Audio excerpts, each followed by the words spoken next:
Assalamualaikum warahmatullahi wabarakatuh. Di sini saya akan mempresentasikan tentang manajemen risiko, tugas praktikum 2, agribisnis pangan. Adapun anggota kelompok, yang pertama yaitu saya, Deka Nabila, yang kedua Faroroji, dan ketiga Wayan Reksi. Tugas yaitu mereview jurnal dari ketiga jurnal tersebut. Jurnal pertama yaitu analisis prevensi resiko petani pada usaha kubis organik di Kecamatan Baso, Kabupaten Agam, Sumatera Barat. Jurnal kedua, prevensi resiko petani dalam alokasi input usaha tani jagung menggunakan model Just and Pop. Jurnal ketiga, resiko produksi ayam broiler dan prevensi peternak di Kabupaten Bekasi. Di sini saya akan menjabarkan tentang jurnal pertama.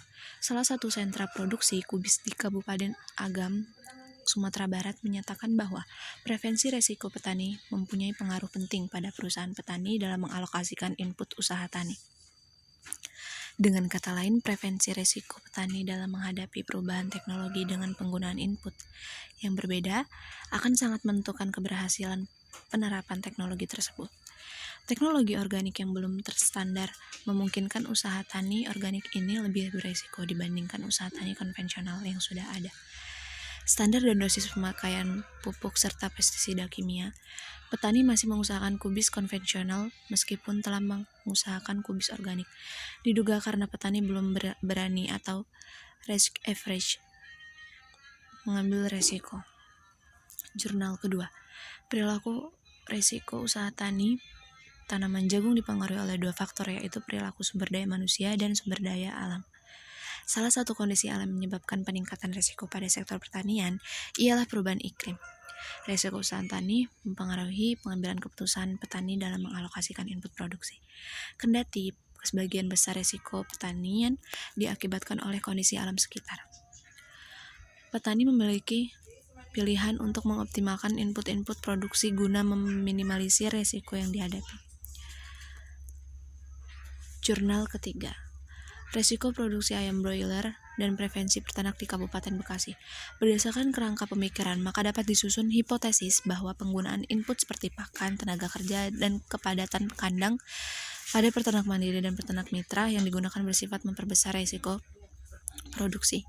Di pihak lain, vaksin, obat, tenaga kerja, arah kandang, pemanas dan sekam pada peternak mandiri dan obat vaksin pada peternak mitra bersifat memperkecil risiko produksi. Prevensi risiko peternak akan mempengaruhi keputusan alokasi penggunaan input. Diduga sebagai besar prevensi risiko peternak terhadap penggunaan input adalah risk average.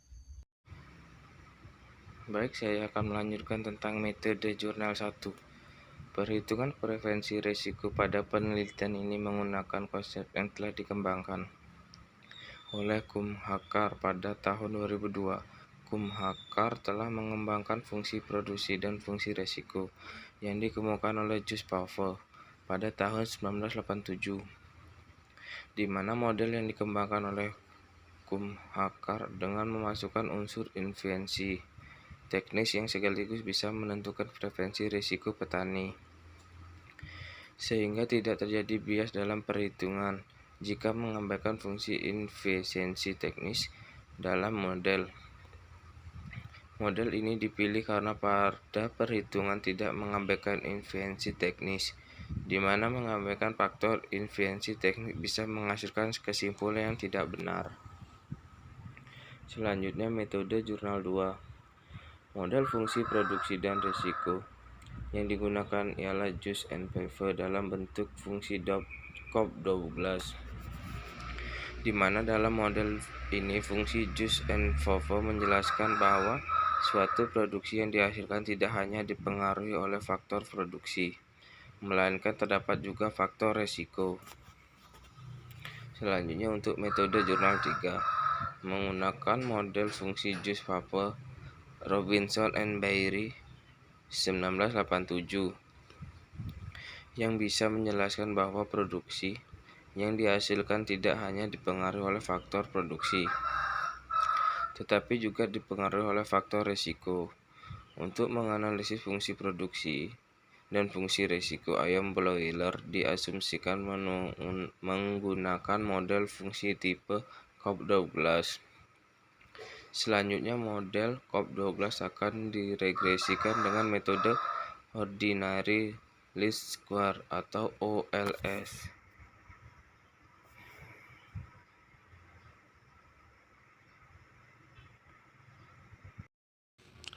Selanjutnya yaitu persamaan jurnal. Dari persamaan ketiga jurnal tersebut, yaitu sama-sama menggunakan model fungsi JASPOP yang biasanya menjelaskan bahwa faktor produksi yang dihasilkan tidak hanya dipengaruhi oleh faktor produksi. Selanjutnya, yakni perbedaan jurnal. Jurnal 1. Jurnal 1 dipengaruhi oleh profesi resiko dalam produksinya. 2. Jurnal kedua memiliki dua faktor yang mempengaruhi sumber daya manusia dan sumber daya alam. 3. Jurnal ketiga, resiko produksi dipengaruhi oleh input seperti pakan, tenaga kerja, dan kepadatan kandang pada peternakan mandiri dan peternakan mitra yang bersifat memperkecil resiko produksi. Lalu selanjutnya kesimpulan. Kesimpulan dari ketiga jurnal tersebut, yaitu ketiga jurnal tersebut membahas tentang prevensi resiko petani dalam usaha tani yang dijalankan dari ketiga kegiatan pada jurnal tersebut. Baiklah, mungkin sekian presentasi dari kelompok kami. Saya akhiri. Billahi taufiq wal hidayah. Assalamualaikum warahmatullahi wabarakatuh. Terima kasih.